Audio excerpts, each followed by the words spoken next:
Good afternoon, everyone. Excuse me. We're in the Committee of the Whole meeting of Tuesday, September 18th. Halkins Follow and Please Kill Up from the Class Squamish. Welcome to the traditional territory of Squamish Nation. There is an agenda in front of, it's right here, Susan. In front of the committee. I'm looking for a motion to adopt the agenda. Moved by Councillor Kent, seconded by Councillor Reyes. All those in favor? Opposed? Motion carries. First up, we have discussion of short-term rental regulatory review engagement program. Thanks. Good afternoon, Chair and committee members. My name is Asia Phil, and this is Sarah McJanet, and we're in the Community Planning Department. So we're here today to provide an update on the district's ongoing short-term rental monitoring, and also to seek your endorsement prior to initiating the community engagement program that is going to guide the development of our short-term rental options for Squamish. So for today's presentation, I'm going to provide some introductory policy context, and then we're going to dive into an updated snapshot showing recent short-term rental trends in Squamish. And then Sarah will walk you through the proposed work plan and the engagement program that will allow us to figure out where we're going with short-term rentals from here. So the previous council discussion on short-term rentals took place last November. Council directed staff to continue monitoring and also to explore regulatory examples from other municipalities and also bring back short-term rentals to the budget 2018 discussions. Through the recently adopted OCP, we established policy based on the district's Housing Task Force final report recommendation, and that recommendation was to address the growing proliferation of short-term rentals and to resource adequate enforcement. So now we need to move from policy to action and to develop regulations that will address short-term rentals. Our local housing situation is quite critical at the moment. The median house prices and rental rates are still rising. They're becoming increasingly out of reach. There's more than a third of all renter households in Squamish spending 30% of their before tax income on housing. Our vacancy rate is still less than 1%. And given the strong financial incentives of short-term rentals, it's unlikely that we'll see these short-term rentals stop growing. And within the current market context, we need regulatory and enforcement action. There's intensifying local housing supply issues, including the supply of long-term rentals and workforce housing. So based on this growing short-term rental market and its potential for local impacts, we're seeking community and council direction in developing these regulatory options and a preferred approach for Squamish. And so Sarah will take you through the proposed community-based approach to short-term rental regulation, and she'll lay the foundation for how we intend to get to the regulations that are going to be the best fit for our local context.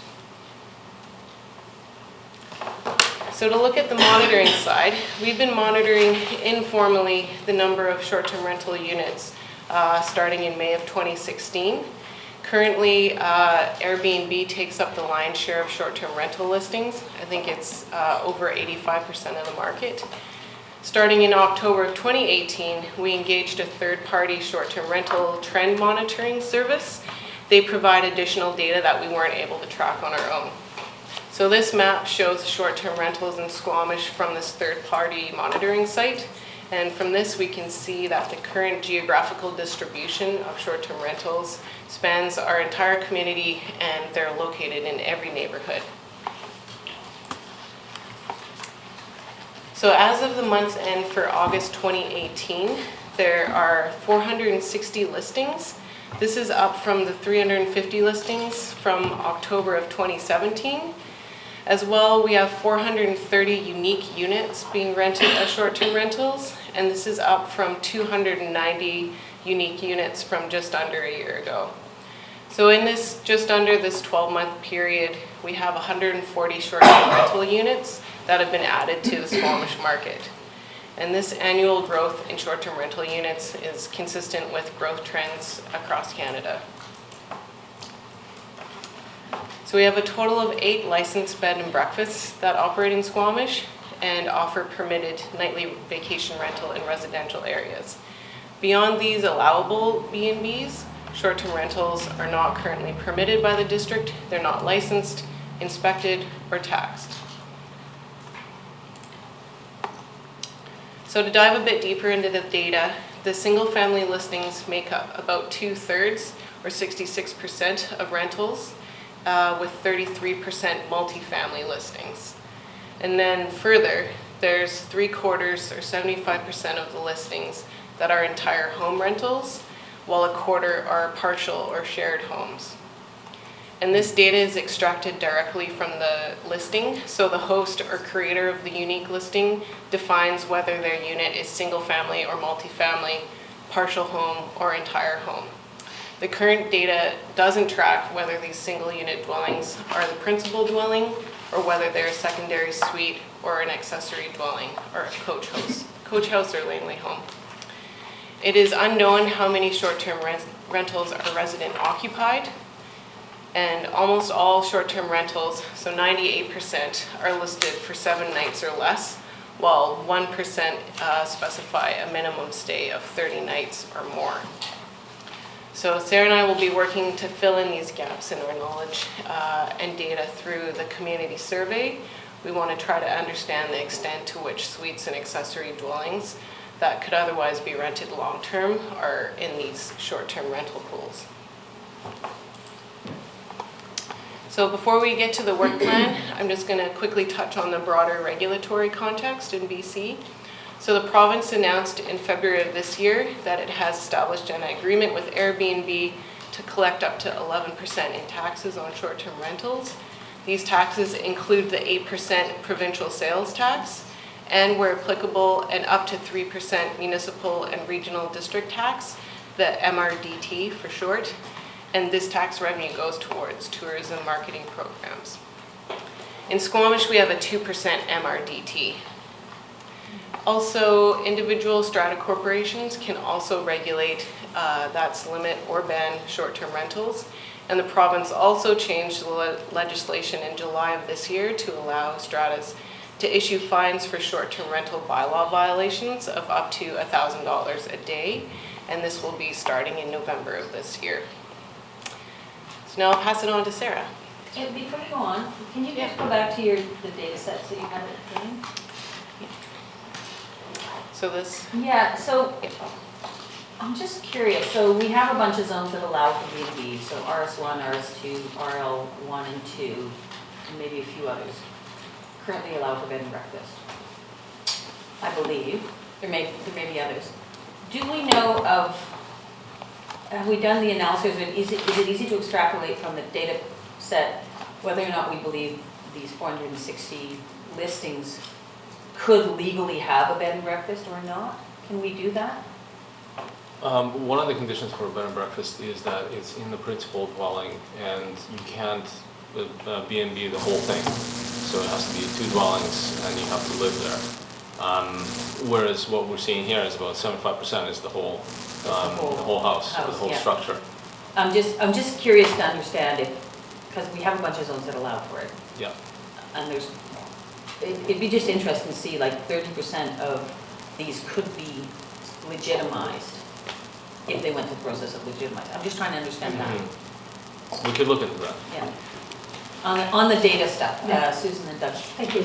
I'm wondering if it's possible to extract any data on what, if those are primary house owners, if they're local house owners, or if they're speculative purchases and then like out-of-town purchases with out-of-town addresses, because we will have those addresses on the tax roll. Has there been any comparison of the data between speculative purchases or people just locals buying homes in order to gain revenue? Yeah, Mayor, through you, we are going to be looking at that because we're curious also in terms of how many, like in terms of the residential class properties, how many are locally owned and occupied versus second homes, basically. And so we will be bringing that to them. Yeah, that would be really interesting. and for the using the speculation tax tax. roll, like you pointed out, I think that's where that information lies. Next on the list. Thank you, sir. Yeah, with the B&B now, how are they assessed? Do we know, is it commercial or residential or a combination of both? Yeah, so We will be looking more closely at that. I had a look at BC assessment. Essentially, bed and breakfasts are eligible to be split classed, class 1 residential and class 6 business. They do have, there is some criteria. So properties that fall entirely within the residential class have fewer bed and breakfasts that fall entirely within the residential class 1 are those with fewer than 4 rooms rented, or they're rented for periods of 7 or more days, so they are offering monthly rentals. Further, BC assessment notes that those B&Bs offering rooms for rent for a period of less than 12 months would be considered for class 1 only. So if you meet that criteria, you would be class 1, and then if it's more than that, then they would take basically they would look at a portion of the assessment being class 6 if you don't meet that criteria. So of the 7 legitimate B&Bs that are in town today, how many were there? 8, sorry. You were close. They're split class, is that, I think that's what you're saying? We would have to double check that, and so we just started looking at what the tax classes are and whether they would meet that criteria or not. So we have to do more research to do that. Okay, thanks. Ted, on the data? Yeah, just also it's something to track would be insurance, because I know if you've got tenants in your house, the insurance companies want to come after you. So I'm sure it's just something that's why when you legitimize them, they're having to get insurance now because they're Airbnb or whatever. But there's privacy issues about whether or not we can. No, I'm just saying that once it's legitimized, then you're paying tax. Your tax changed from a single family home to a home that's got tenants. So it affects your insurance, so. Susan? I'm wondering how many are laneway homes that were relieved of their DCCs? Are we going to get to that later? We don't know. No, the answer is that we don't know how many coach homes have been converted to short-term rental. Do we know how many coach homes were built?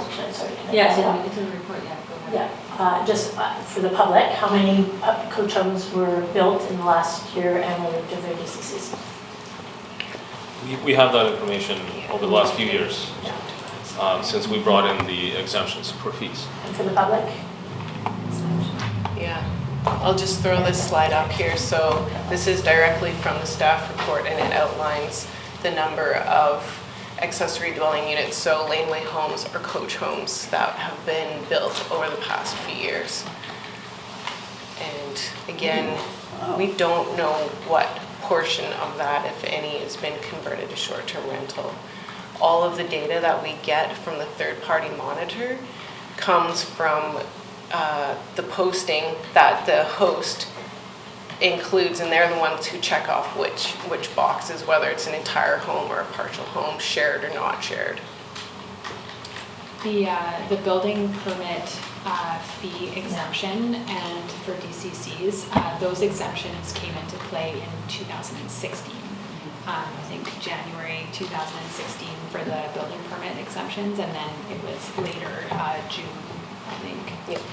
for the DCCs. So the units built in 2014 to 2015 would have paid DCCs and building permit fees. Yeah, and quite an increase in that, and they can't be compared online to the Airbnb. I mean, if you're just taking Airbnb rentals, like looking at the suites and knowing the addresses of them and comparing the location online, I know it's a lot of work. It would be a lot of work. We could probably try and get there, but it would be an immense amount of work to, go after each. I don't know if we could find specific addresses and then look at the posting, see which of the two structures are being advertised. Right, that's understanding. Right, on data? Yeah. On this, and what that tells you, without kind of getting too far into the numbers, if 3/4 of the short-term rentals are entire houses, then the bulk of those suites would be used legitimately. Because if there's 400 some odd, give or take 300 some odd are the whole house, those numbers are higher than what's left over, I think. because there's also the existing rental stock. So, well, that's because those aren't the only ones. You know, when you talk about 400 odd in the community in total, and I forget the exact number from the report, and 3/4 of them are the whole house. So that gives you, give or take, 100 odd units. But some of those are going to be pre-existing 2016. But I suspect online, if someone's listing, they say the whole house, it could easily be a laneway suite as the whole house. And it is. Then we'd have to look at it, you're right. Okay, can we move on, or do you want to add one more thing? You bet. Just one more thing on that. So as Asia mentioned, we are, well, and I'll go into further detail, but we will be looking to fill a bunch of gaps in knowledge that we have through our public engagement in the survey, where we will be hopeful and reaching out to see if we can get short-term rental hosts to participate in the survey so that we can actually drill down and better understand the nature of the rentals that are happening. So just jumping into the project work plan, bigger picture, to move the dial from policy to action. This is appealing to the visual people out there. So we tried to diagram kind of our 4-stage work plan that will help us consult on, develop, and implement a preferred approach for short-term rentals. So the first stage is early engagement and continued research this fall on the left-hand side in the red rectangle. So we've been mapping out and connecting with stakeholders, and we're putting together this engagement program that will continue throughout the process. We are wanting to use basically we're developing a short-term rental backgrounder, which is a document and a conversation guide that we would deploy with the community survey to better understand the community's perspectives on short-term rentals, their perspectives on different types of regulatory approaches that we could take, plus enforcement. Stage 2 would involve framing and reviewing alternative options for regulating short-term rentals. And we would be getting further feedback from council and the community on the options and their implications. And in stage 3, in the new year, we would present a recommended preferred option for council decision, and then begin the process to start drafting required bylaw regulations that would allow us to move forward and implement. And then stage 4 involves the formal approvals process for the approach that we decide to take, and then also implementation. So this would be include monitoring and enforcement. So this is actually quite an important stage because, and it will need to resource to make sure that the regulatory approach that we take is on track and continues to have the intended effect. Many communities, watching sort of how they've rolled out regulation, have had to make adjustments, and so we anticipate that that could be the same for us. On the work plan? Yes. Is this seems labor intensive, and we're going to make mistakes. Why wouldn't we just adopt something that somebody's already gone through engagement, just put a licensing fee on it, and start collecting income while we're going through the regulatory process? Business license it right away. Maybe we'll have 100% compliance. Maybe we'll have 10% compliance. If we're only at 10% compliance, we know that it's too expensive or not expensive. And if we, have 100% compliance, maybe it's not expensive enough. Those are the only two things. Is the license too expensive or not expensive enough? I think banning at this stage with all of the rentals is not really an option. It's clear that people need the income, but there's a lot of whole house rental and not whole house rental policy in other communities. I personally don't like whole house rentals. I think we should stop that right away. So let's get through the presentation, and then we can get into the debate aspect of it, or the deliberation aspect of it. Taking long to roll that out, what are the benefits versus the disadvantages of just putting a license on it right away? Do you want to answer that? I know, I didn't get to the session, but I know Councillor Elliott and Councillor Blackman-Wolf were at the session at UBCM, and one of the key learnings that I heard came up from that, from Tofino and Vancouver and others that have done this, is they wish they had done more robust public engagement up front. because they've had these fits and starts and checks, and they've actually, it's been complicated and challenging for them. So it sounded like, I wasn't there, maybe Councillor Elliott can confirm, is that essentially they were saying, yeah, do that upfront engagement. So I had those same questions, do that upfront engagement, because we didn't do it enough and we had a lot of hiccups. You just want to add to that? Maybe Karen wants to add to that. Yes, so that's exactly what we found as well. We've done a few projects now where we know we needed to change, and we did it quickly. And the downtown changes were a good example, and then we ended up going back to the drawing boards with public engagement. I think the more work we can do up front on the engagement, the easier and the more subscribable it will be once we have it. The other aspect of it is that it's obviously the regulatory regime we have now doesn't work. And when we do end up to having these regulations, we're gonna have to resource it. And that's, we have to go for the budget to get there. So if we adopt something now, we need to resource it right away in order to implement it. And that's not gonna happen until the new year. So we have some time. Karen, did you want to add to maybe what you heard at the... Yeah, so it was an interesting session, and Tofino, Vancouver, and Victoria all presented their experiences. And Josie, Mayor of Tofino, was talking about the fact that they put in place licensing, and Airbnb now has a field where everybody who has the short-term rental in Tofino has to put that number in. But they didn't have the means to enforce it, and so it didn't really go anywhere because people were just kind of going, yeah, they don't have anyone to knock on the door or make this happen. And so now they've put their business license fee up to $750, and they've put someone in the budget now who spends 100% of their time just on engagement. Interestingly enough, they now have compliance, but it has not freed up any rentals. And so Victoria, they went more quickly, sort of in the vein that you were talking about, Councillor Chappelle, and now they have thousands of non-conforming uses, and so they've hired 3 people to try and track it down. And Vancouver's taking a totally different approach, and they're using data. So they're not using boots on the ground, they're actually using their computer systems and their knowledge of who has them and the data they're getting from host compliance and from Airbnb. And they've put in a new bylaw that fines people $1,000 a day for marketing without a license. So the big lesson they all said, though, is that what you hear when you go into the engagement is that many, many people actually are affording their mortgage because they're using Airbnb. It's more lucrative. I think it was 8 times than renting your home long term.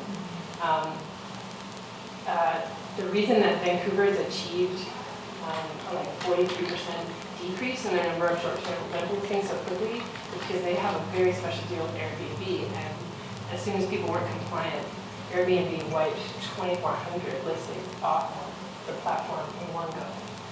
So, but no one else has that agreement. Like Josie was sitting there looking at, going, Why do you have that agreement? why do you have that? Why didn't I get that? So, so what they found is that they all said that the upfront piece was really important to understand how many people are doing this from an affordability perspective versus a make money perspective. And generally the people that want to ban it are a little bit louder than people quietly saying, I actually can't keep my house unless I keep doing this.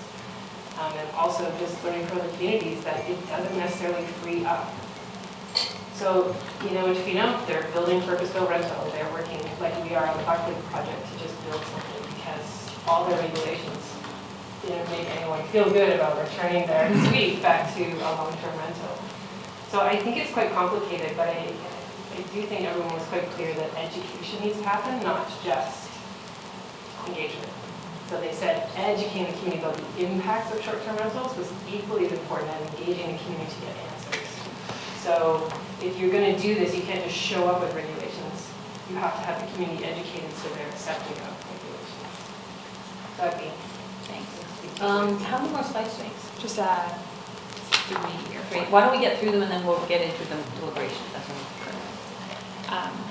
Okay, so moving from the overall work plan, just a couple comments here. So, and just to expand on some of the things that Councillor Elliott was saying, before we talk about the actual engagement tactics, we recognize and have been watching in other communities how the STR, the short-term rental debate, is very polarizing. It can be very polarizing in communities that are grappling with housing issues like this. And in worst cases, kind of pitting neighbors against neighbors and stratas, and it can get really tough. And so with this in mind, we are approaching this engagement. We want to create space for honest, respectful conversations. There's lots of different perspectives, and in the process, we want to host dialogue that will help us understand and respond to both individual needs, but also collective community needs. And so we're going to be bringing the successes and failures from other communities into this process, and that the short-term rental framework that we are trying to collectively develop here for Squamish needs to address, just as we said, the negative consequences and the impacts while maximizing economic and community benefits for the community. So that's kind of the overall tone that we're wanting to approach the conversation with, to really surface all these different perspectives and impacts in a productive and respectful way. In terms of the actual engagement program, based on our commitment to public participation, this is to propose that we consult early on going with the community. So what that means, and based on the IAP2 spectrums, means that we're going to be seeking public input on our approaches, our alternative options and the decisions. We're going to keep everyone informed, and I think that education piece comes in as well, and address community aspirations and concerns as we go. This early input is going to be used to frame and develop options ultimately for council consideration, so that council's final decision on the short-term rental approach, will sit with our newly elected council in 2019, and then through the process we're going to work to provide communication and feedback about how public inputs that we've been collecting throughout the process, how those are actually influencing decisions. So at the bottom of the slide, you can see some of the engagement activities that we're proposing. So as we mentioned, following this council touch point, what we'd like to do is launch an initial community survey along with the short-term rental backgrounder that we're providing. So that backgrounder is going to provide information about the local housing issues, our accommodation inventory, the short-term rental inventory, the local, municipal, provincial sort of tax environment that we're working with, and also how stratas play in. And this is really a tool that we want to use to have some informed conversation in the community. So we're going to present the snapshot, ask people to read it before going through the 10-minute survey. And then in stage 2, we're going to be using focus sessions with key stakeholders. So we've got internal stakeholders and external. So internal, we're connecting already with building, fire, and bylaw services and finance. External, we've started connecting with Tourism Squamish, the Chamber of Commerce, the Downtown Business Improvement Association, accommodation providers. We really want to reach out and bring stratas, property managers, and residents into the conversation. In stage 3, we would come back with a community open house to share what we've learned, and then host some council workshops basically to get direction on a preferred approach, start drafting regulations in preparation for the stage 4, which is really bringing us more into the formal bylaw approvals process. So we would have, statutory hearings on all of the bylaws that we would be proposing to amend. And then also ongoing stakeholder focus sessions, even possible future surveys to really keep track of what's happening out there, and then report back on implications. Just a tiny bit more on the next steps, and then we'll propose a recommendation and then open it up for questions and discussion. So immediate next steps upon launching the project would be deploying the survey and the backgrounder. And so we've actually drafted the survey. We've shared it with some stakeholders like Tourism Squamish and the Chamber, because they are representing, for example, the commercial accommodation sector as well. And so the survey that we've drafted is getting at key questions around residency, housing tenure. We want to reach out, and we're hoping to get participation from those that are actually hosting short-term rentals in their homes, particularly in the last 12 months. We're going to be canvassing the community on their perceptions overall on short-term rentals, and then what are their specific regulatory preferences for the approaches. So are individuals favoring more permissive versus a highly restrictive framework for regulation? Do they have preferences around locations for short-term rentals or unit types? And then we want to also get into some of the detail around different tools that communities are using. And so we're going to be canvassing on the community's input around taxation, business licensing, parking. Some communities are using deposits. They've got caps for number of guests, caps on the number of licenses, neighborhoods where short-term rentals are permitted or not, like night caps or number of rentals in a given year. So it's sort of like a menu of different regulatory approaches and tools that we're going to be canvassing the community on. And then also Asia and I are planning to do more outreach with key stakeholders in September and October. So we've already been planning to visit board of director meetings, sort of stopping in for Tourism Squamish and the chamber, and also trying to coordinate communications around the survey and the background to get the word out and whatnot. So those are the immediate next steps that we've planned. And the recommendation that we put forward today for council to consider is, firstly, we're looking forward to feedback on what we've presented to you. And ultimately, the recommendation is endorsement of the short-term rental review work plan and engagement program as we've presented or as amended today. And that council initiate the engagement program starting with the community-wide survey. And then from that, we would report back to the community and council with results to inform the next steps in the project. Thank you. Thanks. I have Doug, Susan, and Karen, and then Ted, and then Peter. Thank you. I originally put my hand up just to comment on the engagement process, and I agree it should happen at the outset because when you think about it, I mean, presently it's banned. Our zoning bylaws don't contemplate this at all.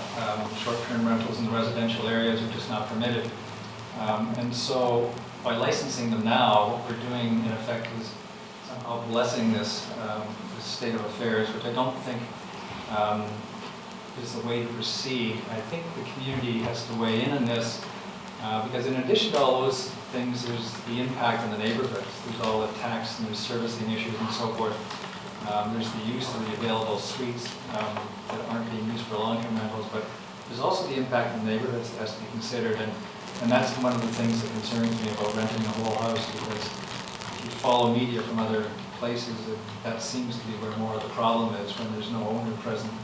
So generally agree with the approach you're taking. The one comment I will make is coincidentally we had a similar discussion in the regional district at the last meeting, and because it's the same problem in some of the regional district areas, notably area C around Pemberton and down around the Britannia area.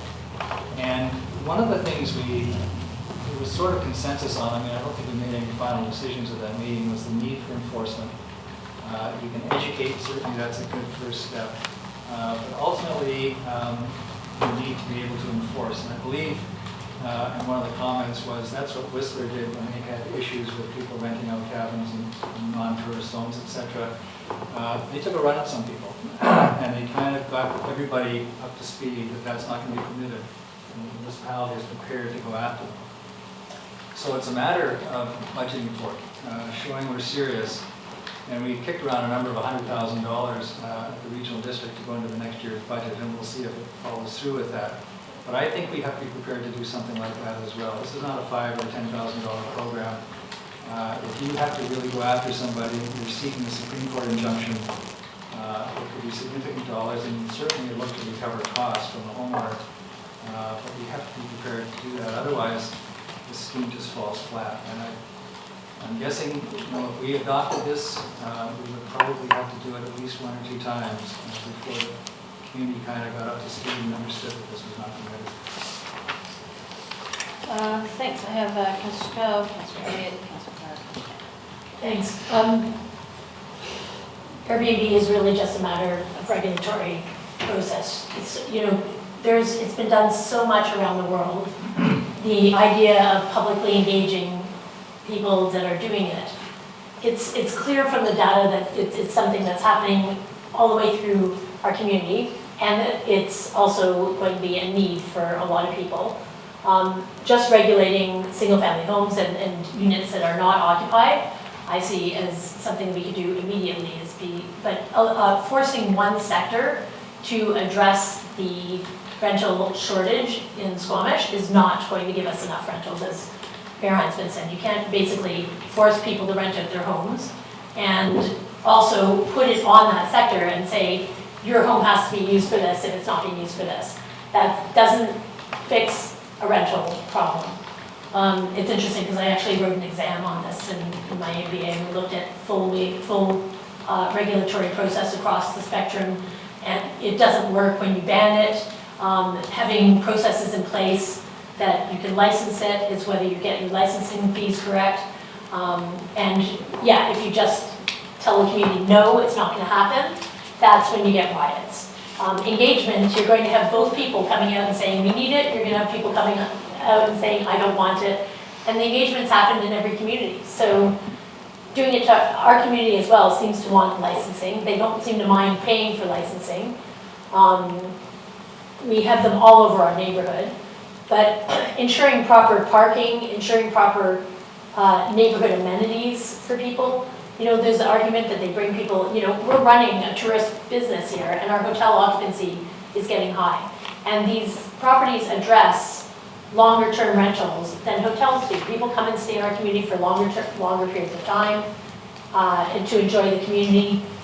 They spend their money in local businesses. So it's an economic driver as well. And the whole idea of, we have to regulate it and spend $100,000 a year just to I'd rather bring in income from it and see licensing and then observe what's going on and have people open for comment while all that is going on. And I know it has to be a budget item. I completely agree that it has to be a budget item. But the first thing of just having a business license and setting a fee so you can collect the data of seeing whether people are compliant seems like a basic process. You can't shut it down. You can't regulate it by having bylaw knock on doors. Having an extra position is not something people are going to support. So just making sure that our amenities are correct, that we have tourist accommodation, and maybe embracing it and making sure that there's communities that actually have a line in Airbnb where Airbnb, they just charge Airbnb. You tell Airbnb, we want 10% of your rental income, and it's top charged on top of the Airbnb, and then it just comes directly into the municipality. So why not use it as a cash cow until we can actually figure out the single-family homes entirely being rented out, until we have the data on knowing if it's an out-of-town problem or if it's an investment issue here.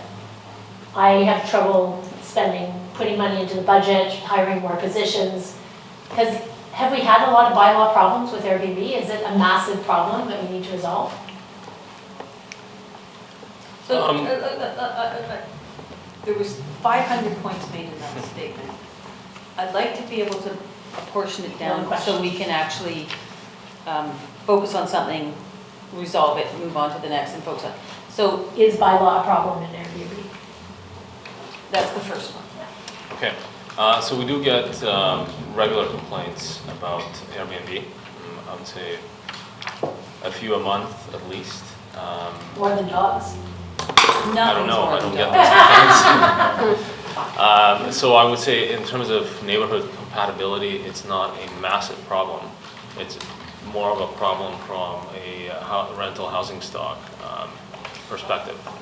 So currently we have bed and breakfast allowed in RS1, RS2, modular home, whatever, RMH, whatever, 10 or something. RL1 and RL2 is allowed to have bed and breakfast. we quantify what that could be.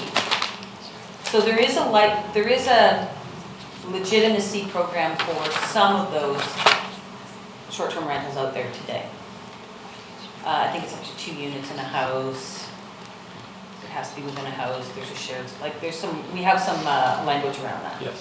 So there is already that process for possibly a number of houses out there. I don't think anyone has ever articulated that we don't want to have short-term rentals. We see it as and Councillor Schmall talked about this, we see this as an addition to our visitor experience. So I don't think anyone's ever said, let's shut them all down. I think what Councillor Race was saying, we can't negatively impact neighborhoods with these party Airbnb houses and that type of thing. So I think it comes down to the crux of what Councillor Schmall was saying about a whole house being rented out. And for me, I don't think it matters if it's someone local who owns that extra house or someone else who owns that extra house. If it's an investment property, it's investment property. It doesn't matter if they live within the District of Squamish or outside, from my point of view. But if it's an investment property, they're just leasing out on short-term rental, that's a challenge because it's preventing longer-term rental, which we have 0 occupancy issues for the last 3 years. So maybe we can just focus in on that piece of it, Council, and talk about that, and then we'll move on to all the multiple other things. But I want to break down these so we can actually get some resolution on some of these, or some consensus on some of these things. We'll go to Sarah and then I'll come back to you. Yeah, just to help guide, our intention today was to come forward and sort of describe the work plan and the engagement program, and then very quickly be able to come back to council to host a workshop where we can work through a lot of the nitty-gritty around formulating kind of some options, or like move right into a more preferred approach.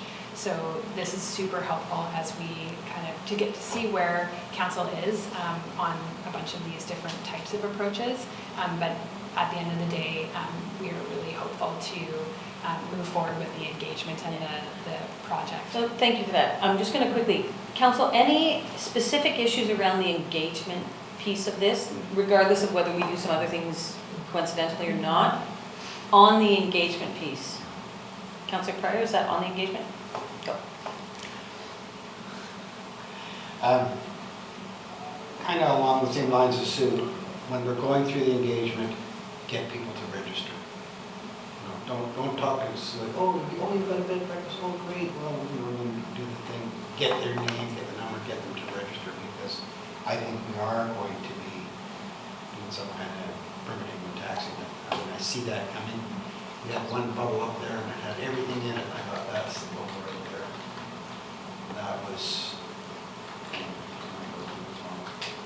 so while we're going through the engagement, Collecting data and information is always good. Anything else on the engagement? Everyone's okay with the engagement piece? I think it's fundamentally important. And it will tie in a whole bunch of different things like good neighbor policies and bylaws. There could be a whole bunch of slew of things that come out of that engagement. There could be different regulations, rules for rural versus residential, and we may want to take it out of some zones and move it into other zones. I mean, there could be a whole bunch of different things that come out of that engagement. It's pretty broad. So on the engagement piece, everyone's okay. Any feedback for staff? I just want to make sure we get that before our hour is up on this topic. So feedback for staff on the engagement, and then we'll get into the other things. Oh yeah, we'll continue. I just want to make sure we have the stuff that we have to get through done, and then we can have a more comprehensive conversation about, are there steps we can take in the meantime to help us collect data or information, or to help us move in a particular direction, or how can we help legitimize ones that are out there that could be legitimized under our current regulatory structure on that? Yeah. And that was one of the other things we spoke of at the regional district, because there's B&Bs as well in some of those areas. And so when you see this, and I'm not trying to ban them entirely, maybe my comments were misconstrued, I do see us coming to some kind of a community solution in this. And exactly what it is, I don't want to prescribe that right now, but I look at other communities. Vancouver's got an example, maybe that works here, maybe it doesn't. But one of the ways might be to legitimize some of these units as B&Bs. And so that requires going to the B&B bylaw and seeing whether that particular type of unit, those bylaw restrictions and requirements need to be amended to allow some of these things to exist as B&Bs. Because I think then, we get utility fees that are appropriate. We get taxes that are appropriate because a significant portion of it might be commercial, as we were talking about earlier. So I think that goes some ways to alleviating some of the problems we see with these things. There's still the underlying thing that, and Councillor Elliott, related to Fino's experience, that even if you do all of this kind of stuff, legitimize them, you may not free up rental accommodation, long-term rental accommodation. And I remember when, it was back in the mid-90s, when rental suites were first legitimized, the discussion there was accommodation. We need people, places for people to live and work and so forth. And that was the reason that these suites are there. And we've gone through this in my time on council with different things to put these suites in place for long-term rental because there's a real need in that level of housing. And so it's a bit of a concern when it gets sort of misused from that respect. And I don't know how we exactly resolve that. But I think a lot of it, I think some of the problems we have is with, if we can somehow legitimize and provide an avenue for people to conform to without really sort of upsetting their life. And I think that would be one of the solutions perhaps. So I just encourage staff when they're considering this to maybe look at the B&B bylaw and maybe we have a lot more B&Bs. My apologies, I need to get back to my list. We have Karen, Ted, then Peter. Thank you. So if we step back, the whole reason we wanted this in the budget was because we were losing rental stock. And so even if we regulate it, I'm not sure that we free it up. So one of the questions that I have in the interim, in terms of, is there something we can do in the short term, is that we're still waiting DCCs and building permits for secondary suites. And is there a type of covenant that we can put on there that says, you will waive the fees, but we need evidence that you're keeping this in the long-term rental pool for the first 3 years? And Gary said he was going to bring that back. No, I don't think we can do that. I don't think there's any easy way that can be done, because we're waiving, we're simply, the DCCs particularly are simply absent. They're not spoken to in bylaw, so they're simply not connected. So to try and create a covenant from the absence of any mention of them is going to be very difficult to do. Certainly on the waiving of the fees we could though. But waiving of building permit fees. I just feel, with Tofino's experience is that people go, great, I'm legitimate, I can still make a lot of money. But we haven't freed up any secondary suite rentals. So one of the things that Tofino did is to look at is that they allowed for one use in the home and then a carriage home, and you could only Airbnb one of those two things. So it did result in getting more laneway homes and carriage homes so that people could legitimize the Airbnb suite in their primary residence. So I think they've added about a dozen over the last 2 years doing it that way. But I do think in the short term we need to figure out, maybe we shouldn't be waiving fees. We're incenting perhaps the wrong behavior, because if we can't keep those suites in the rental pool, that was the incentive, and I'm not sure they're all being used that way. So that if we're doing the engagement and we're getting information on that, I'd also like us to be thinking about how we make sure that if we're waiving fees for anyone, we're keeping those in the long-term rental pool for as long as possible. Yeah. The building permit fees are brought to, the exemption is going to expire in January. So the bylaw says between 2016 and 2019, there's no fees, and then there's fees after that. I would suggest that maybe around January, then we revisit whether we want to continue it or want to change it, or we just want to let it expire. Could council not make a motion that we move up the expiration date? And we would still have to amend the bylaw, so we'd have to do Amend the fees and charges. amend the fees and charges bylaw, yes. Look how many suites got built. There is merit. I think it was very successful when we did. It just went to the wrong use. And so that's why I'm not sort of want to give it up. I just want to make sure the use that we intended it for remains. And so if we come back to it in January, I suppose, I'd like to know what our options are for keeping it and protecting it. Or we get rid of it right now and figure out what it looks like again in January once we have this data. But I do find it, and I think this is where Councillor Chappelle is going, a little bit upsetting that we waive these fees and we're not getting what we wanted of it. But we can't cross-reference any of those numbers. We don't know right now if how many of the suites that we've granted exemptions on are in that 460. We don't know if it's one or how many suites have we put in, 120? Can we send a letter to everyone we've granted a building permit to for a laneway suite and simply ask them, and just see what we get back? But Yes, we could. The response rate, I mean, there's an incentive to respond. It would be interesting to see how.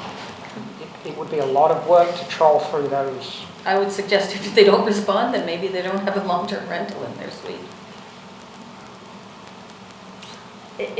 Not necessarily for enforcement, but to understand the numbers. And maybe that is something we can build into our strategy for engagement.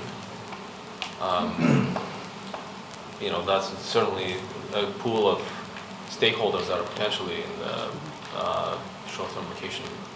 And is the rental market. DCC bylaw coming back in January too? No, that bylaw was simply accessory dwelling units were simply removed. There's no reference I to know, them. I'm saying, would it We come can back? bring it back Yeah. to put them back in, yes. Yeah, I just, council should be mindful of when they're looking at the fees that maybe they want to put them back in the DCC bylaw as well. Thank you. I have Ted, and then Peter, Susan, Doug. I mean, I think that the most important thing is to get everyone registered. And I'm just going to ask you to go back to those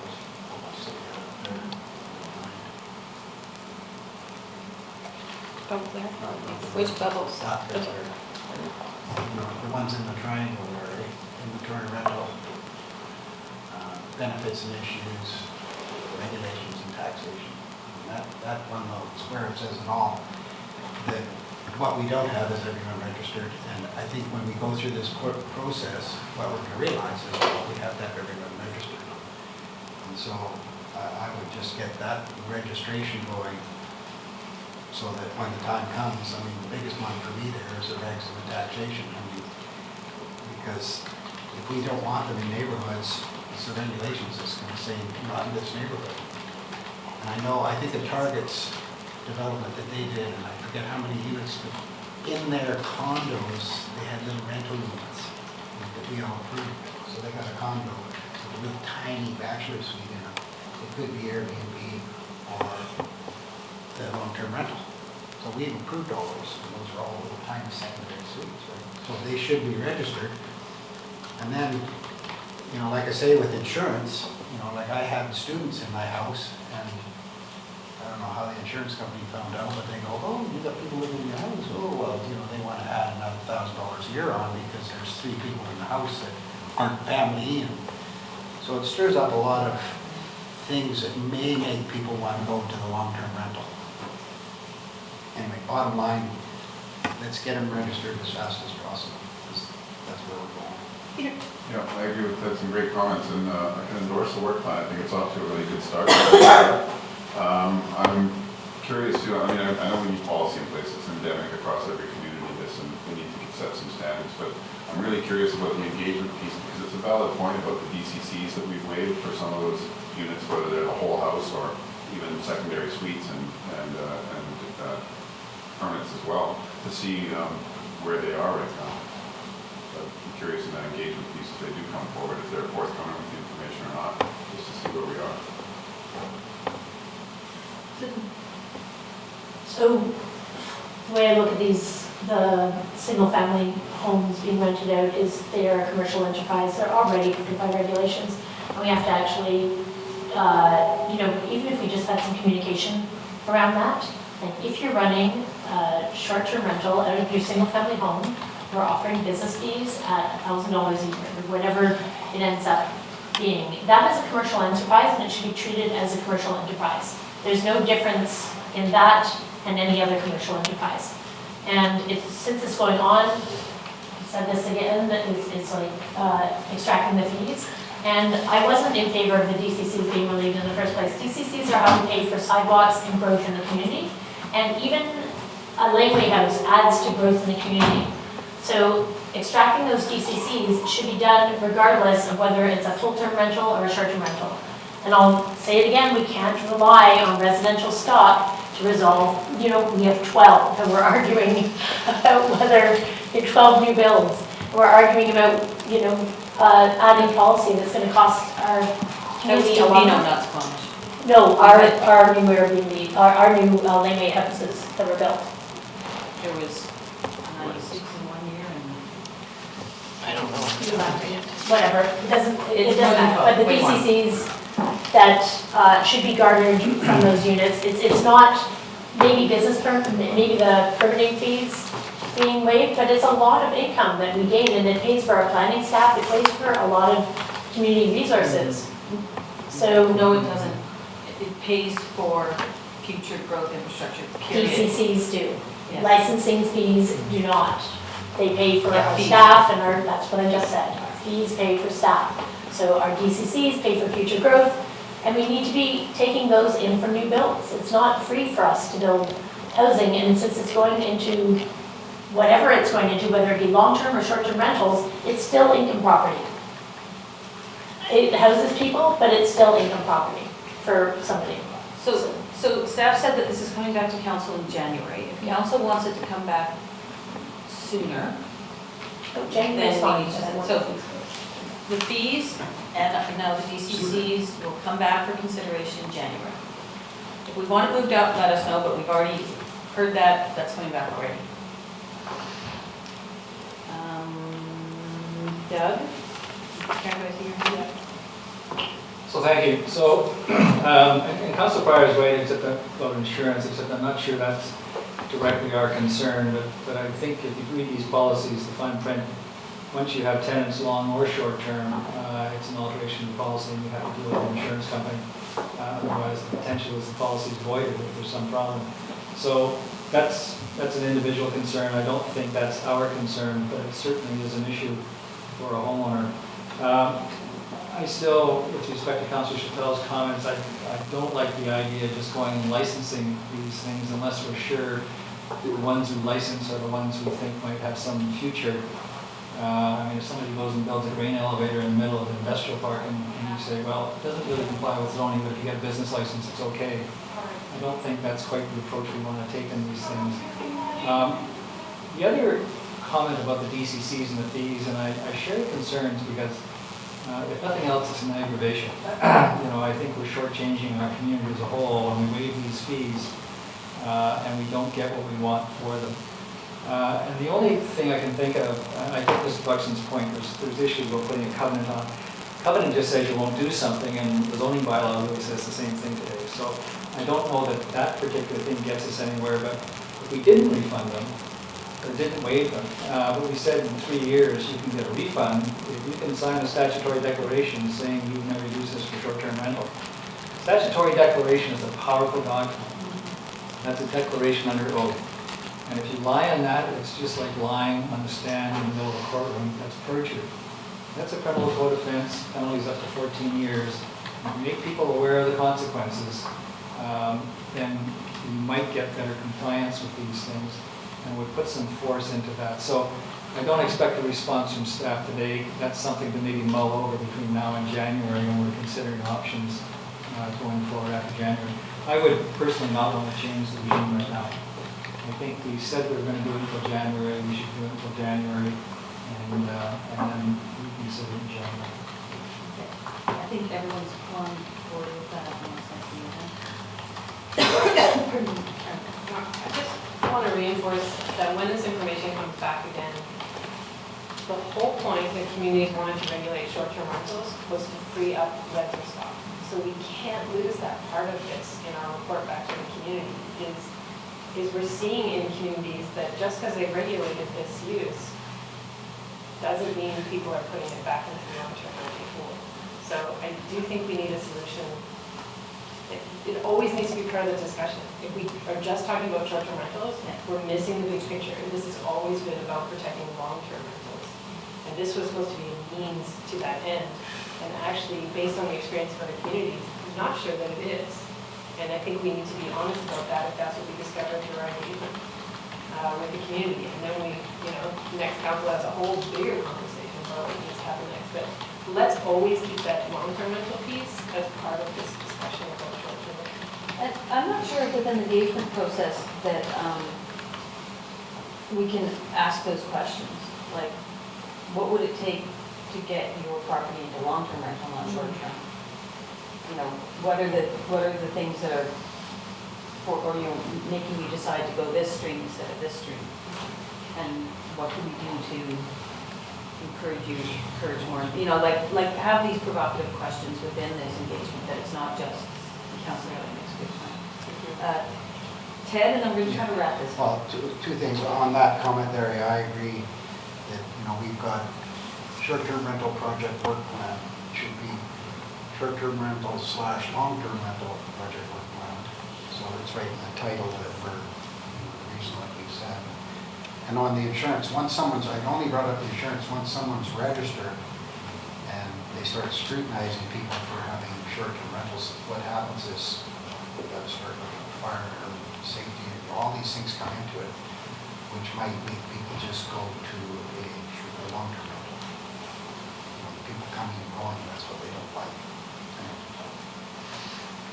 And the only comment I would have about the work plan is the timelines. And I think you just want to have those come back in case there's budgetary issues that you need to address prior, like if the timelines can be, moved up at least a couple months before the budget is approved to make sure that those considerations are in there. I think that would be helpful to the process. But the only issue I have is sort of the timeline on this. We are anticipating in the budget that it will need to be accounted for. So when the budget comes for the first look at council, I believe there's going to be something in there in relation to short-term vacation rentals and other enforcement related issues with planning and engineering and building. So as this public engagement process goes on, are there any other discussions that staff anticipate having either with Airbnb or other, the RBO or others? Like, are we also consolidating some work to actually inform? I just want to make sure we don't sort of, I think there's some coincidental work that can happen, and we have to make sure that we're keeping up with that other. Yeah, our intent is to reach out directly to Airbnb and see if we can't develop some sort of relationship that leads to some kind of agreement with them. It just sounds like it makes it easier from a municipality's enforcement standpoint on all sides. So we'd like to get them on board. I guess we just have to see where those conversations go. We haven't instigated them yet. Yeah, and one of the conversations that happened at UBCM was the province. It'd be great if the province came up with some provincial standards. So Airbnb doesn't have to go into 9 different agreements with all the different municipalities and regional districts, or however many there are. So maybe it's worthwhile for us to reiterate in a letter to the province that they need to come up with a provincial framework for this that works for municipalities. City of Vancouver can do their own thing with their own charter, but if they can create that arrangement with Airbnb and the RDO, it saves everyone work. So, Karen, and then we're going to hopefully My only other comment was that Vancouver has got deals with Expedia, who's the other, second largest one, and Airbnb. So if you want to look at those two, these are the ones that are open to talking. I didn't know about Expedia, so let's get it. I think they own PPR. Yeah, that's right. So there's a motion that we endorse the short-term rental review work plan and engagement program, including the scope, level of public engagement, and as presented. And that blah, blah, blah, moved by Doug, seconded by Susan. I'll call the question. All those in favor? Opposed? Motion carries. Sorry, I didn't see any hands in the audience, so if you want to speak, just let me know. Thanks, guys. Thanks. Okay.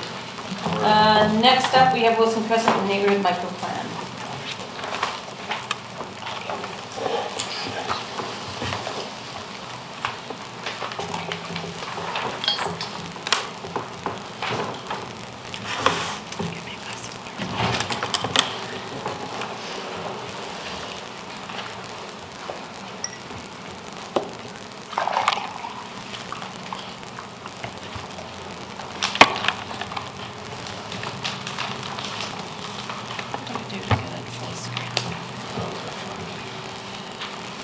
So we have Susan Stratus joining us today, who's a planner working on the file on a contract.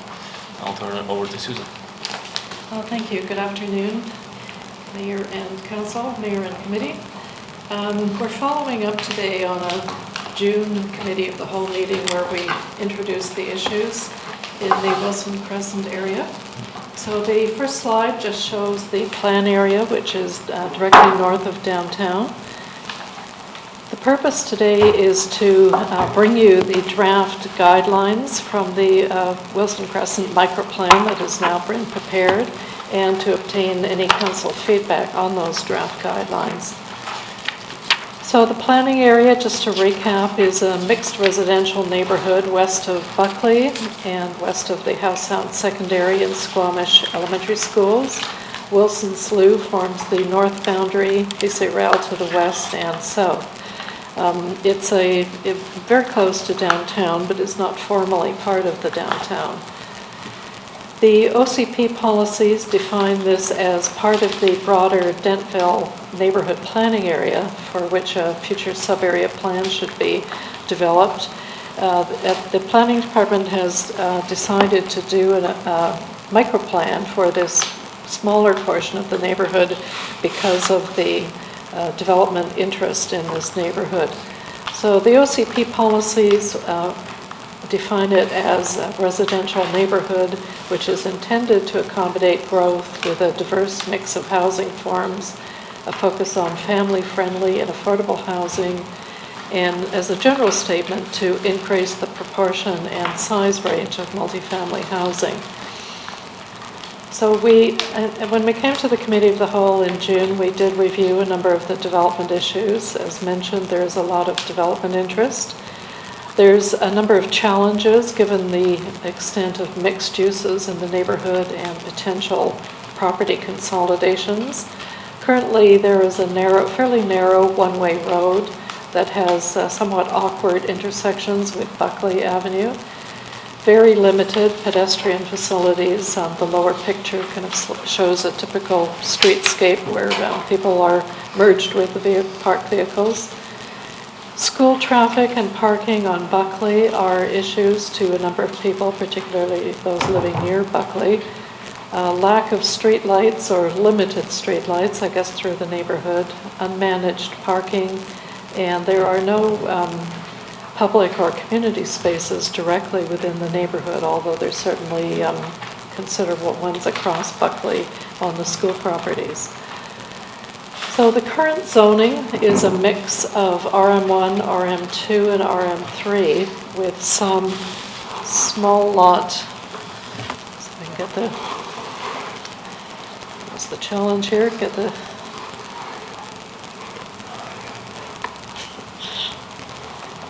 stick with the mouse working for me here. There we go. There we are, thanks. Yeah, I saw it down on the So the eastern half of the neighborhood is where the RM1 zone is concentrated, and the RM2 and RM3 properties are further toward the west. Susan, maybe just articulate what RM1, RM2, RM3 are, just for the public. Yes, RM, I think I've got the next slide actually that shows that in a bit more detail, and I'll just move on to that. The RM1 is they're all multifamily residential, RM1, 2, and 3. The RS3 is a single unit zone that applies a small lot that applies just to a couple of properties. So the RM1 zone allows for only townhouses and duplexes. The RM2 also allows townhouse and duplex uses, but at a higher density. The RM1 is 0.6 FAR, and the RM2 zone is 0.8 FAR. The RM3 is an apartment zone, goes up to 1 FAR, and the RS3, being a small lot single family, is 0.5 FAR. So I think the primary issue we're dealing with is the RM1 zone allows for townhouse and duplex uses, but it is actually used primarily at present for single family homes that are not permitted under the zoning. The type of housing units, the bright yellow-green are multifamily units that comprise 87% of the units in the neighborhood. Those are concentrated in a couple of apartment buildings as well as some newer low-rise townhouses. The single-family units comprise 13% of the housing units, but they do comprise the majority of the land area. 50% of the units in the neighborhood total are rental housing, so that's a very important component of this neighborhood. The environmental conditions, just very briefly, Wilson Slough along the north boundary is a riparian water body. The wetlands and the riparian assessment areas that are shown in the kind of hatched areas extend somewhat into the neighborhood, and you will need to do a riparian assessment DPA before developing any of those properties. Flood hazard parallels that previous map with Wilson Slough and the edges of the neighborhood in a secondary floodway, as well as the Wilson Crescent roads. And a very small area at the north, shown in red, is a conditional densification area where it may not be possible to densify unless you meet some stricter flood control requirements. So at the previous committee of the whole, we presented a number of options to the committee. The first was to simply retain the current process of looking at site-specific rezonings in the neighborhood for any changes in density or use. Option 2 was to come up with an expanded range of infill options, which would be things like laneway housing, clustered cottages, duplex, triplex that are currently not permitted in those zones. Potentially also allowing strata titling of new units, which was another concept we brought forward.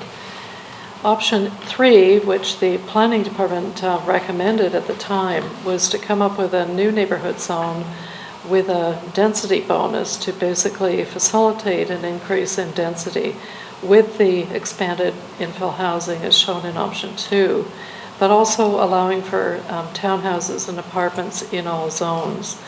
And we were thinking of devising a density bonus structure for this new zone that allowed for rental housing and other community amenities, or provided that you would, the developers would provide those in exchange for additional density.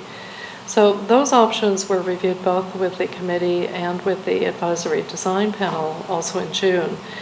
And I think what we found as we looked at some of the density examples in the neighborhood, the top 2 photos show recently built projects, the Current and Arbutus Grove, both which are built within the existing density of 0.6. And then looking at some other developments, the Breeze downtown that is 0.9, and a concept plan we had submitted for a 3-story apartment. This is not built, but with going up to 1.3 and 1.4. So we also did a neighborhood survey and held an open house and found that there was actually very somewhat lukewarm support for going into these higher density housing forms, such as apartments and townhouses. There was support for some of the lower profile types of density, such as clustered small homes and mixed housing. The majority of those who responded supported 3-story buildings, and there was somewhat limited support for higher buildings. We did have a very good response. I think in our previous report to the committee in June, we attached the neighborhood survey results, and we got a very high turnout rate to the online survey. The most of those responding were homeowners, and the main issues they were concerned about were less with the density, but more with the neighborhood amenities or lack thereof, such as sidewalks, the somewhat disorganized parking, traffic and speeding, need for public parks, and the unsafe school crossing. And there was also some concern about changes in density and housing form in the neighborhood. So we attempted to digest what we heard from both council and the ADP and the public, and have backed off. I guess the original intent was to come forward with a new zone that outright permitted higher density, and instead we've created sort of a hybrid number of policies and guidelines based on what we've heard. So the overall strategy is to retain the current zoning and densities that respect the existing scale and character of the neighborhood. Any change in use and density would require a rezoning, so rather than changing that outright, people would have to go through a rezoning process. And the draft guidelines identify the neighborhood priorities for community amenities and infrastructure. So for the RM1 areas, what we're looking at is what we're calling a gentle infill, retaining the 0.6 floor area ratio, but supporting more infill housing types, which I've already mentioned, that are not currently permitted. We are recommending in policy that units may be strata titled to increase affordable ownership as well as rental. Now that step, although we've included it as a guideline, would require some additional work with council, and potentially might be something that would be discussed district-wide, not just in this neighborhood. There's a number of steps that would need to be taken to consider that. For the RM1 zone, we're also recommending that small-scale apartments be considered just to increase the range of housing forms, particularly for people who want to live on a single-story situation. The guidelines recommend that no new single family be permitted, which is the current status because you can't build single family today. But small lot single family may be considered if additional density is provided or if it's in the form of clustered small homes on the property. So just to clarify, let's say, for example, there's an existing single family home on an RM2 lot in this area. If the house burned down, can they replace it with a single family home? No, not if it's burned down to, I think, more than 75% above the foundation. It's essentially all of those homes are legally non-conforming, and something like a fire would take that away. It is a very unusual situation to have all that single-family use in an area that's not zoned for it. It's just a historical situation, and it's I think there's a perception out there. If there's a single family home there now, you can replace it with a single family home. I just want to make clear. Yeah, that's provincial legislation that establishes the non-conforming rules, but unless council decided to add single-family as a permitted use in the zone.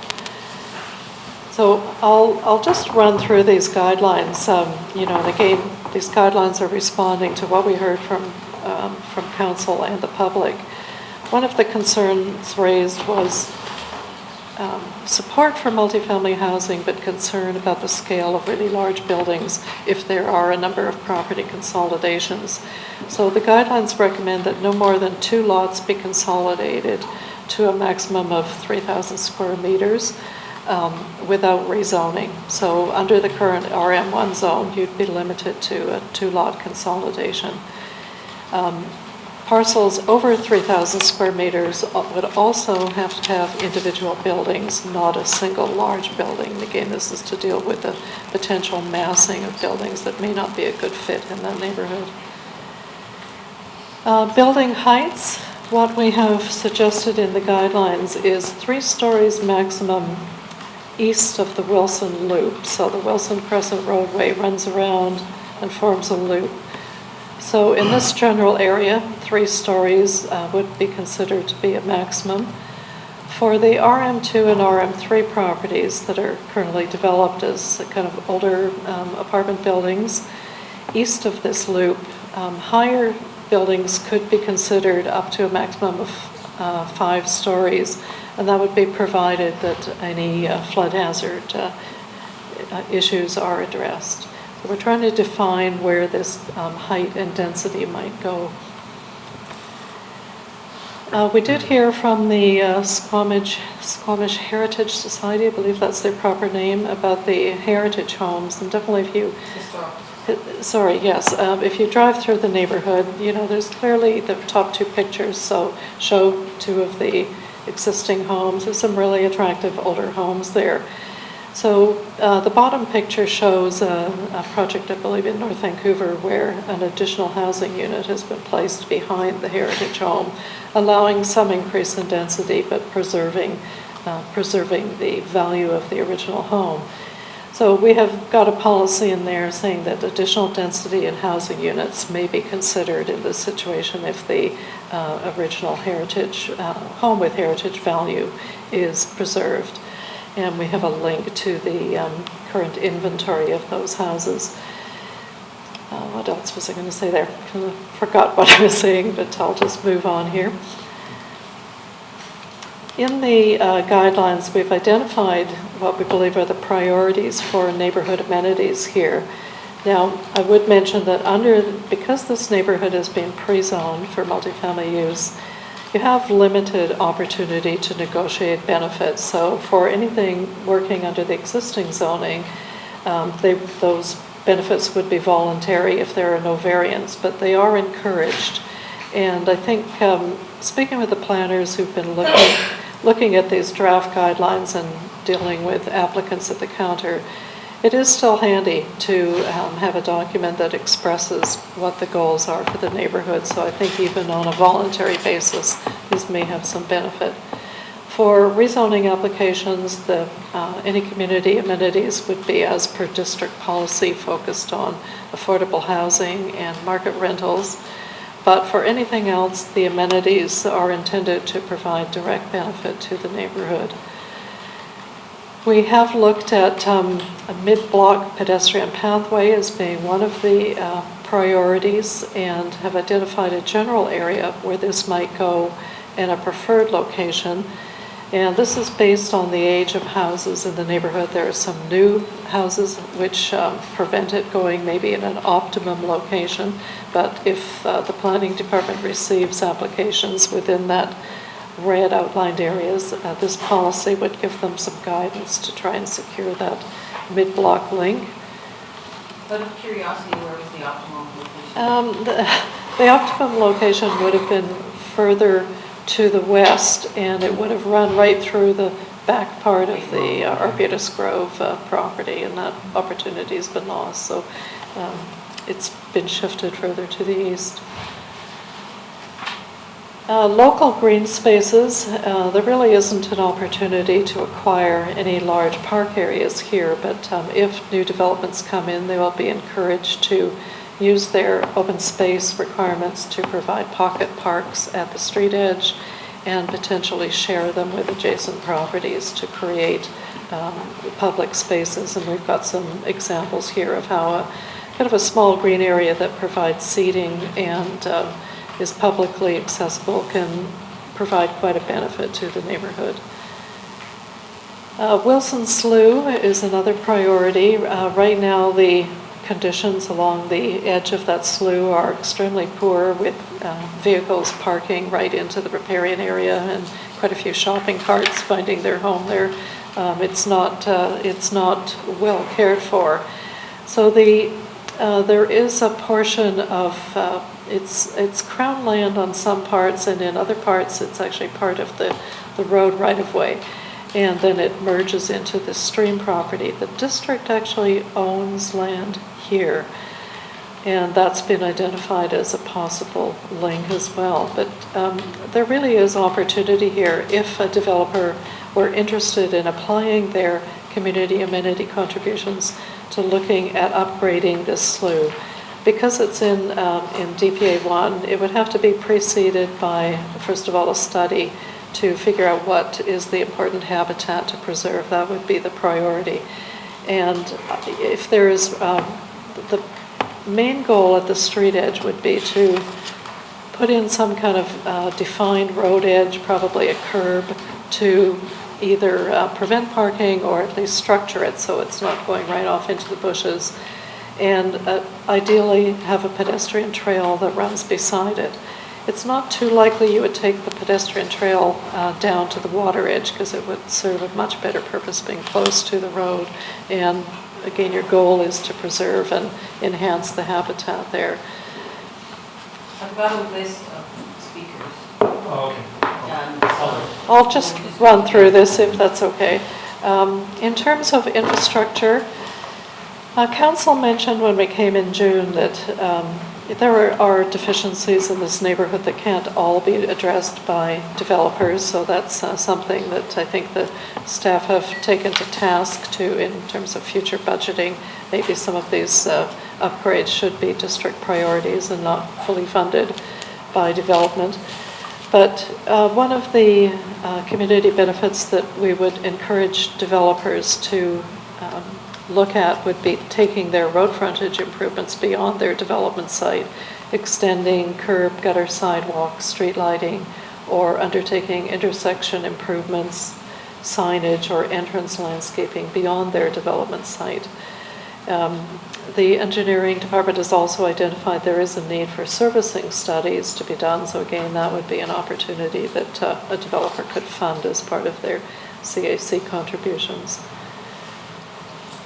In terms of roads and pedestrian safety, which is certainly the big issue in the neighborhood, for future upgrades there would have to be modified road standards and most likely retaining the one-way traffic system. Because of the limited right-of-way width, there's not opportunity to change that.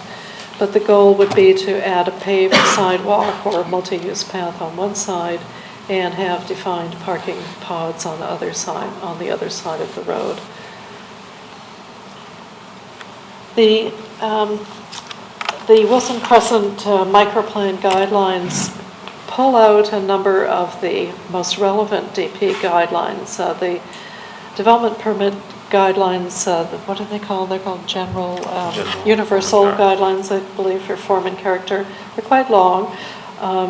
So we have repeated a few of the more relevant ones in this neighborhood plan, which is to provide a welcoming streetscape with your windows and entries facing the street. Very important here because you've got an established streetscape.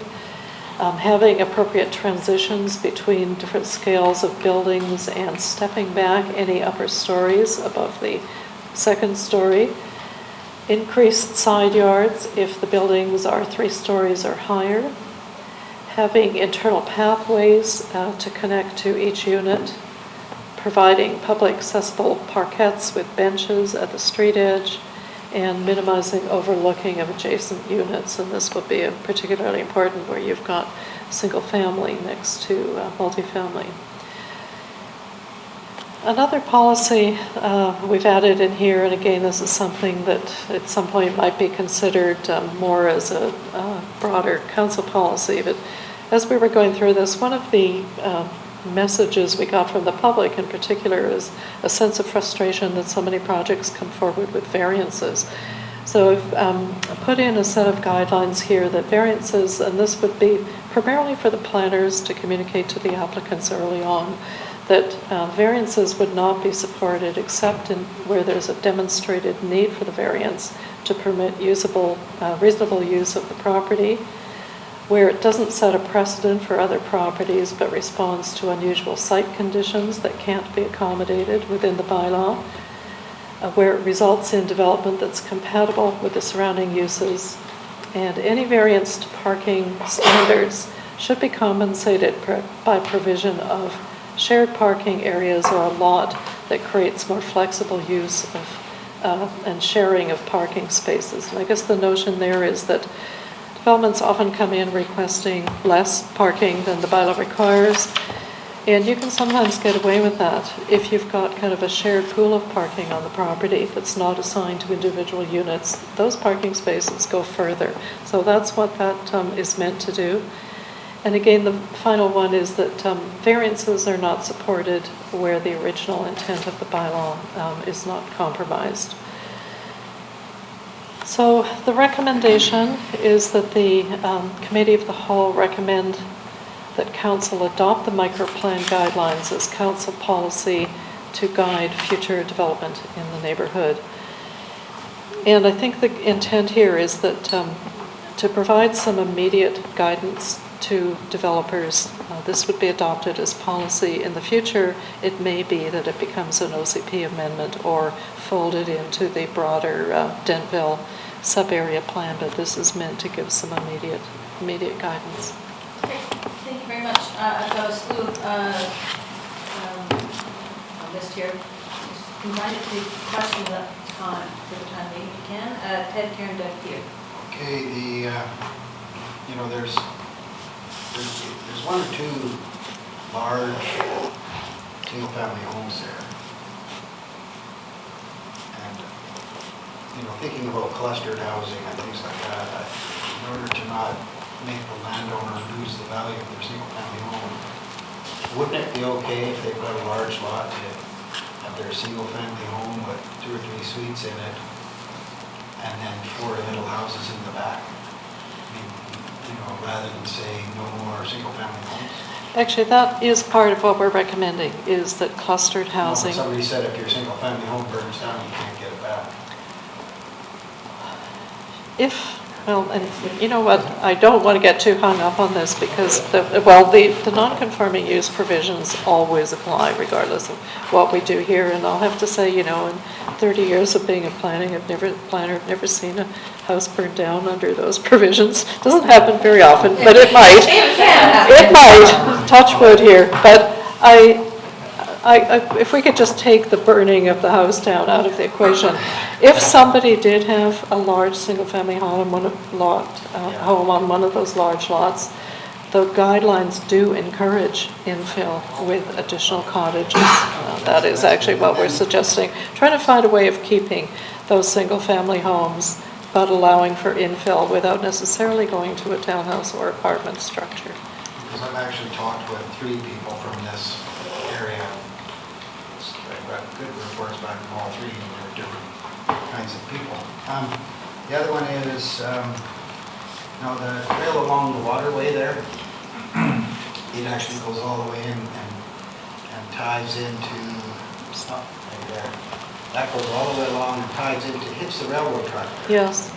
That railroad track goes all the way up to where Target's finding those ones up at, up at the Mud 1 zone, and we were talking about that trail connection. This is where it would come out. Yeah. It could be, if we were to pay attention to it, a really nice little route into downtown. Keeps you away from all cars. Yeah, no, it could be a huge asset. Yeah. So that's it. Okay. So 2 questions. Does the bylaw actually, so it says you can't consolidate more than 2 lots? Well, these are guidelines. Oh, sorry. Through the mayor. These are guidelines. We have not yet changed the bylaw, the zoning bylaw.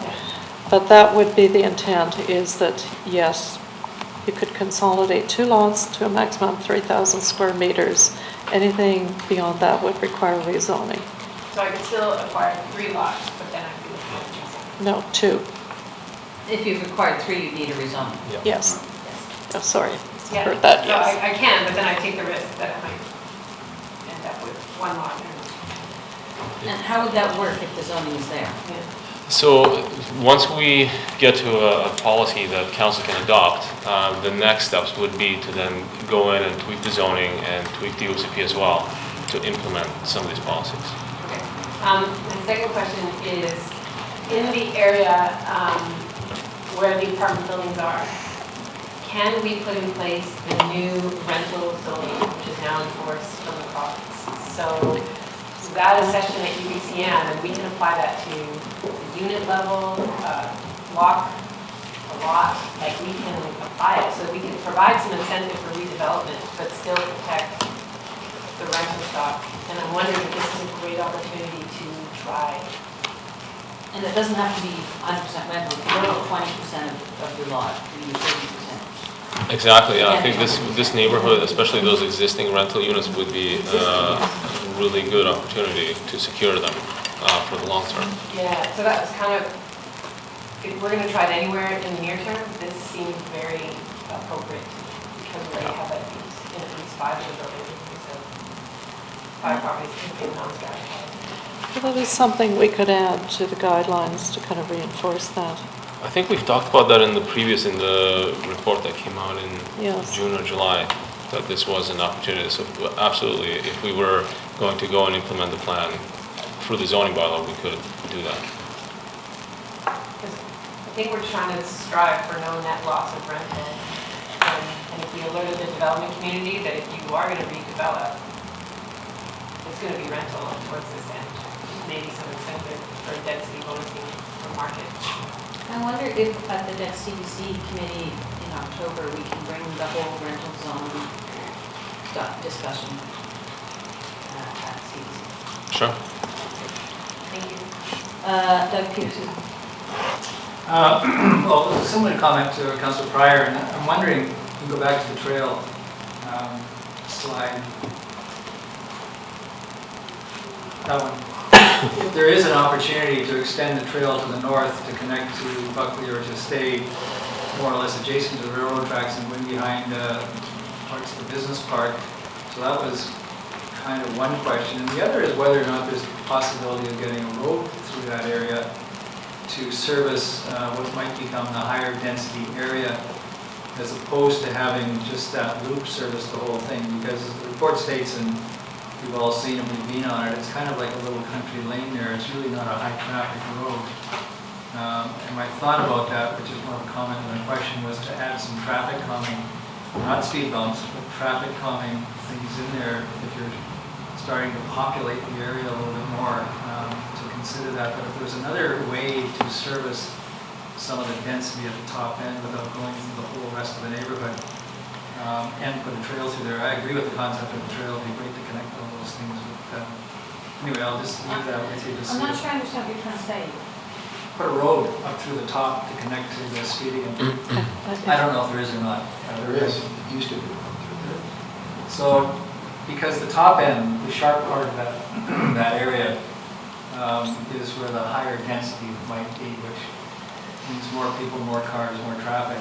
And so if it was possible to go off the point at the top somewhere with the trail and with the road to connect. The road already currently attaches that whole Doesn't show here. apartment. There's a gate across the front. Well, It might be a private road. Okay, anyway, I'll leave that with you, just to take some of the pressure off that existing road, which is kind of a quaint country lane at the moment and really not suited to high traffic. If I could just add one thing to that discussion through the mayor, is that I did briefly review that with Dave Merrow, and I guess one thing we discovered was there is a gate across the road.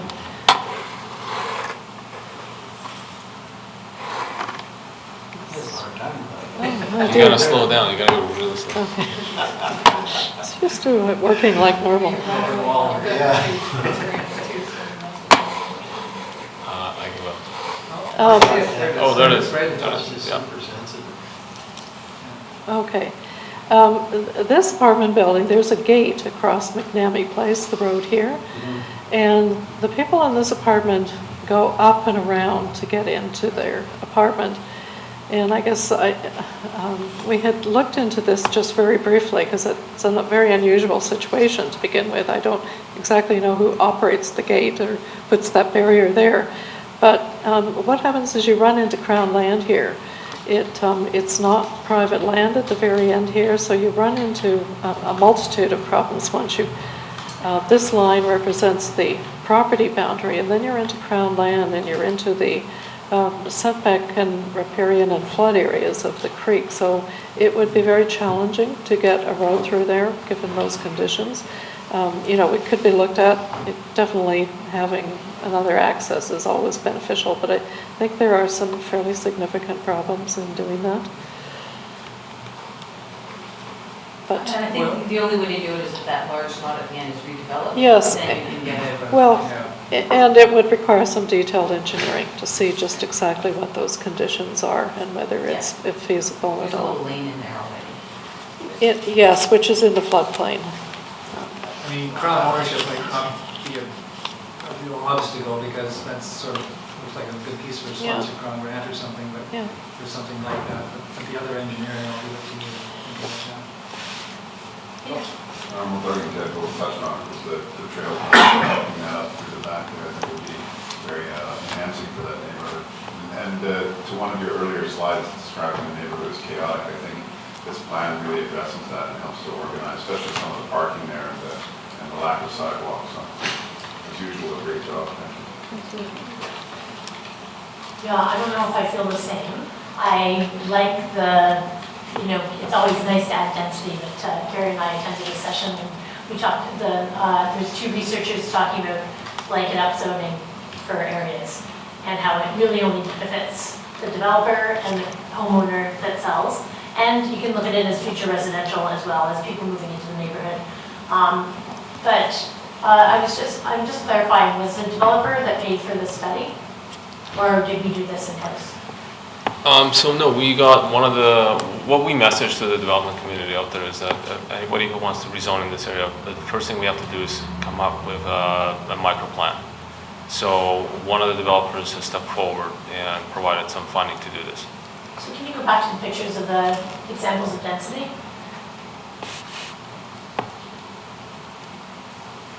There. Oh. Yeah. Is that the project? On No, the bottom corner there, the concept 3-story apartment? no. So that's just a chosen project? Yeah, we just picked some projects that represent the kind of density. So, putting extra density with no sidewalks and very narrow lanes, I'm worried about that. I'm worried about the expense of upzoning with only, if you give 3 stories and say, I really like Councillor Elliott's idea of just making sure it's rental. I would be in support of upzoning if it was 100% rental. If we were upzoning for market, I don't know if I would be in favor of adopting this plan. I would like to know more about the policy for ensuring that we don't lose the rentals, and they are low-income rentals right now because of it's stock. If they get knocked down, it would be expensive rentals, and then we lose more affordability in our community. And it would also, zoning like this, it actually makes the land much more expensive. So having to build more density in order to meet. Are we, I didn't read this as upzoning at No. all. No, we're not. No, we're We're not. not zoning anything. We're not proposing to zone it. This is going to be a guide. It's already It's zoned for already that. done That's in the the current, OCD. no, it's No, in no. the zoning bylaw. It's been in the zoning bylaw for a decade or two. It's been, I think, at So least this is not 20 about years. If somebody wanted, This is about diversifying the housing. if somebody wanted to put a 3-story apartment in that area right now, they wouldn't have to come to council, they could just knock down houses. Why doing the micro plan, you already know what I'm asking. Okay, I think we maybe step back a little bit to the beginning of this process, and the reason why we started it is because the area has already multifamily zoning in it, and we wanted to avoid these sort of examples of just, a row of townhouses with paved areas around them, and provide some guidelines around, okay, if you're going to apply for rezoning and you want to increase the density, here are the things that we're going to be looking for. Okay, so in the RM1 zoning, multifamily apartments and 3 stories was already allowed with multifamily. Just to clarify, under the current RM1 zoning, you can build 3-story townhouses and duplexes. We're suggesting apartments and a number of other smaller types of infill housing be added to that zone, but not with any change in density. It's just that we're broadening the shape of the buildings and the types of buildings, but we're not suggesting any outright change to the density. So I guess my question is, in the RM1 zoning, would that encourage developers to just buy up 3 lots at a time and not get any gentle infill, but just get the 3-story? So again, staff have already said it. We're saying assembly of any more than 2 lots, and there's also a 3,100 size, has to go through rezoning, no matter what. That was already answered. They can assemble 2 lots, Verified. but they can't assemble 3 lots. 3 lots requires rezoning, correct? So that's correct. Thank you. Ted? Yeah, and also there was a lot of pressure on the area with people wanting to develop and wanting to get 3 lots or 4 lots. But there was a lot of homeowners that didn't want any part of that, so that's why we did this, and it turned out pretty good. Yeah, good job. Yeah, and I particularly like the heritage piece, and if you know, trying to keep those heritage values and incentivizing keeping those heritage values through some other uses within that single-family home ability within that neighborhood. I would also kind of like, I mean, it's an unlikely scenario, but whatever reason your single-family home goes away, to be able to replace it with a single-family home if that's what you choose to do. Anyway, I do like the direction that this micro plan has gone. I think it's trying to create a diversity to housing. You don't get this homogenous feeling to the neighborhood. And particularly the consolidation piece, that if you're consolidating more than a certain amount of square footage or whatever, that you need to come back and get everyone for that. We're on comments now? We're on comments now. Oh, I don't see more hands. I don't have any more on my list, so I was being very disciplined. thank you very much.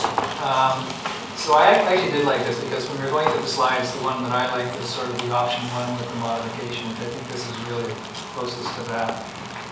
And it has a number of interesting features. And I think, running on the mayor's comments, then I think what this means is that we would legitimize single family in that neighborhood. So it would be able to take advantage of the pre-existing use of the burn down and rebuild, for example. But I also like the idea of being able to densify some of these large lots. And the thing that struck me was being able to stratify sort of build another building, a coach house or whatever. And it starts off, you think, well, that's quite a remarkable concept, but really, you build a duplex, you can stratify a duplex. Really, this is just like a duplex with a little bit of separation in between. And so I think that's a good idea because it allows people then to maintain the heritage of the principal structure and the shape and the form of it and basically the structure itself, without having to knock the whole thing down and create a duplex, which would take away that aspect of it. So you get the same type of density doing that.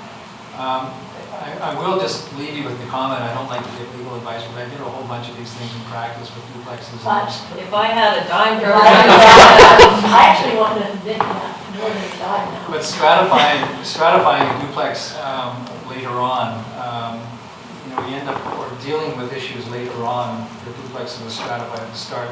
One of the things that people argue about is the common area. And if you were going to permit that, require the common area to be designated at the outset, whose yard is which, and then obviously the access points to the ancillary properties. And we'll just get rid of a little bit of future strife based on my experience. It was a real moneymaker. I have Karen, Susan, and Peter. I really like the plan, how it's evolved, because we saw it in the spring. I think it respects the feedback we got from the community really well about managing height from the tracks all the way up to Buckley Avenue. I think we do need to look at that, protecting that rental piece. I know there's a piece about it, about retaining rental housing, but I think we should be one of the first municipalities to look at that rental zone. That the province is actually waiting for someone to take it up. I'm not sure if we would have been keen to do it, but I think we could here. Yeah, so I'm happy to find that. Susan and Peter. Yeah, I like the plan as well. I agree with Councilor Elliott on the rental housing piece. I would like to see it maintain as rental. And I think this is a perfect area because it's walkable to downtown and there's rental housing. I was wondering if it was considered, if neighborhood commercial was considered. We've looked at pocket neighborhoods, we've looked at employment lands, we've lost employment lands in this area. Just if we're looking at density in 5-story apartments, why would we not consider ground floor commercial? Which is outside flood zone regulations. Home-based businesses. Well, there's a pocket commercial lot right on Buckley. There is commercial right across Buckley and it's close to downtown. Yeah, Certainly wouldn't be a bad thing if somebody wanted to put in commercial in the area and we could recognize it in the plan. I don't know if we want to mandate it in this area because it is so small. But it's so small, and yet we're talking about 5-story apartments, and now we're forcing people to get in their cars to go downtown for commercial. Ideally, they walk, but we know that's not going to happen. So now you're putting people in their cars to go get milk or coffee or anything else they need. why not give them a commercial? The whole idea of neighborhood commercial is so they don't get in their cars and they can walk downstairs and grab a coffee and meet and gather. There's no community gathering spaces, there's no parks in this area.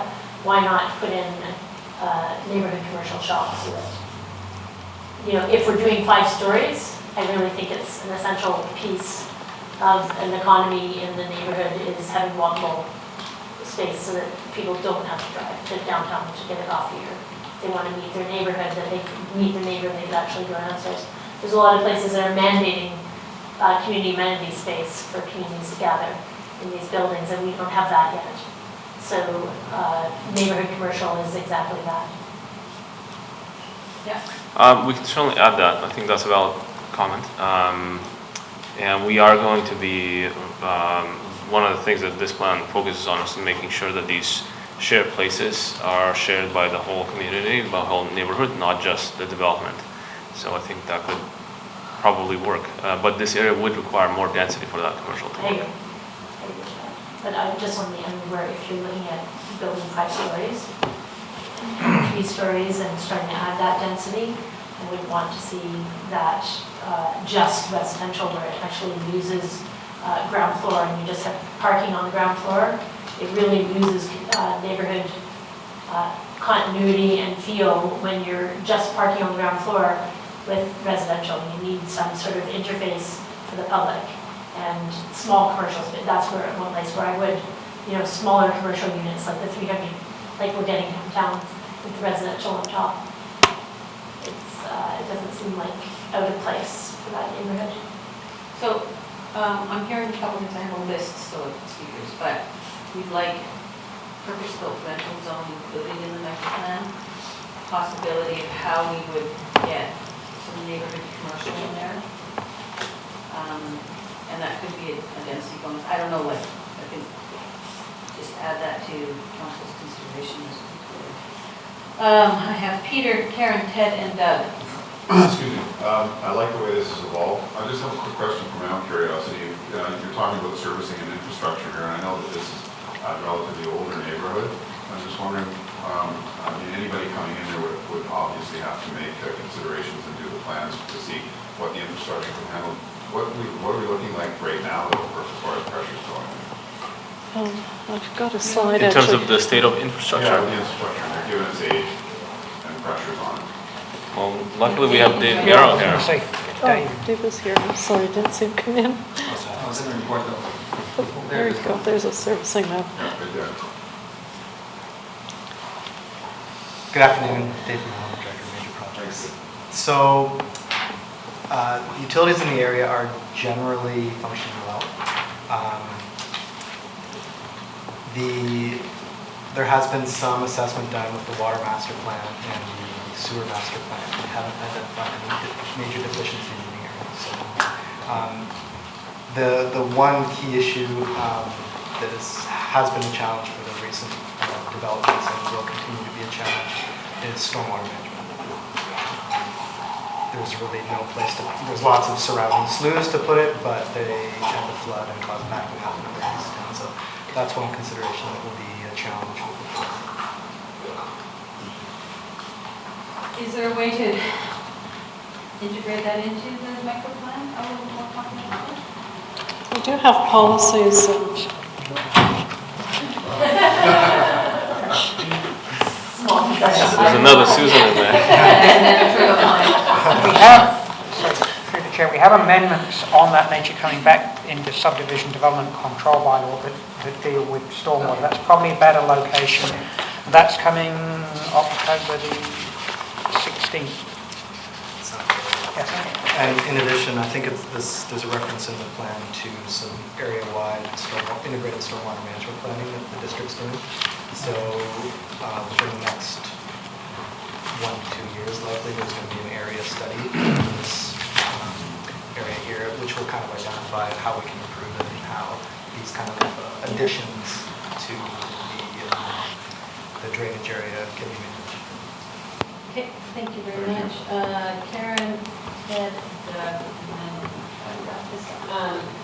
So I think this piece on variances becomes really important to me if we're thinking of adding neighborhood commercial. I'm not opposed to, but it really needs to be neighborhood, because parking in that area is already a nightmare.